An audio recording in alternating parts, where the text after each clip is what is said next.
আপনাদের যে মামলার কপিটা আমরা তো প্রথমে মিডিয়ার মাধ্যমে এটা আপনাদেরকে পাঠিয়ে দিব। তারপরও আপনাদেরকে আমি বলি যে মামলার বাদী হলেন তন্ময় তাহের রুবেল, আহ্বায়ক জেলা যুবশক্তি হবিগঞ্জে।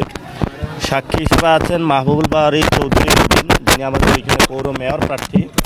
সদস্য সচিব জেলা এনসিপি, যার হাত ভেঙে দেওয়া হয়েছে।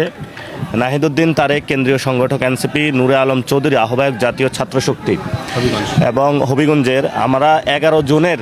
শিয়া বাটার ও ভিটামিনে সমৃদ্ধ লিলি বিউটি সোপ, তারুণ্যময় উজ্জ্বল ত্বকের জন্য।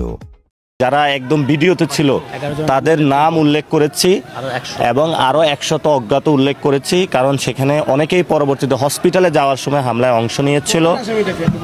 বুঝি নাই 11 জনের নাম। এটা যখন আজকে আমরা অভিযোগটা দায়ের করেছি, এটা ভিডিও ফুটেজে বিশ্লেষণ করা হবে। তো পুলিশ যেটা হলো ওইখানে বিশ্লেষণ করে যখন মামলার কোডটা পাবো, এটা কোন অনুযায়ী সাজানো হয়েছে সেটা এখানে আমরা বলেছি। এটা যারা এখানে আছে সবাই জিকে গাউসের অনুসারী। এবং এখানে যিনি প্রধান মামলার আসামি তিনি হলেন রাজীব আহমেদ, রঙ্গন জেলা ছাত্রদলের উনি সভাপতি।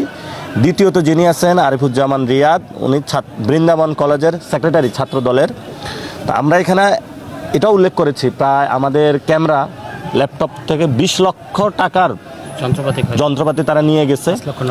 5 লক্ষ টাকা নগদ গাড়িতে ছিল। 50 লাখ টাকার একটা গাড়ি ভাঙচুর চালিয়ে দিয়েছে, যেটা ঠিক করতে হবে। এটা ঠিক করলে আমরা কিছু স্ক্র্যাচ করে দিছি ওরা।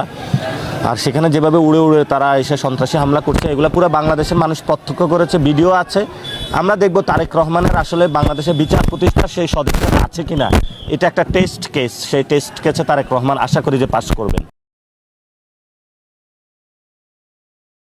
শিয়া বাটার ও ভিটামিনে সমৃদ্ধ লিলি বিউটি সোপ, তারুণ্যময় উজ্জ্বল ত্বকের জন্য।